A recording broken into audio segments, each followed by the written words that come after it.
अस्सलामुअलैकुम वरहमतुल्लाहि वबरकातुहू। गुलाम मुस्तफा फैसलाबाद से अर्ज कर रहा हूँ। मुफ्तियान इकराम की बारगाह में मेरा सवाल अर्ज ये है कि जो प्राइस बॉन्ड की से लोग बिजनेस करते हैं, यानी प्राइस बॉन्ड खरीद के घर रख लेते हैं और फिर कुरान अंदाजी में जो वो पैसे आते हैं इनामी स्कीम में जो आते हैं, क्या वो ऐसा करना जायज है? शरई लिहाज से इसकी वजाहत फरमा दें।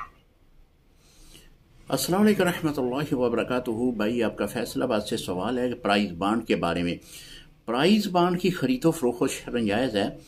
इससे निकलने वाला अनाम जो है वो भी शरन जायज़ है।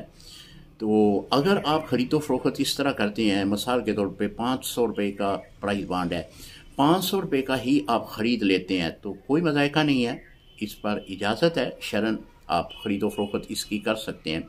लेकिन अगर इस प्राइस बांड को जिस तरह के कुरानदाजी के दिन करीब होते हैं तो इसके ऊपर अजाफी रकम भी लोग लेते हैं।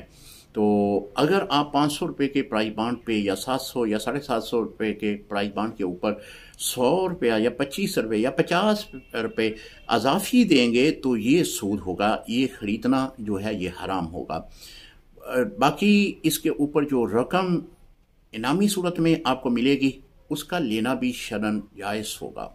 अस्सलामु अलैकुम रहमतुल्लाहि व बरकातुहू।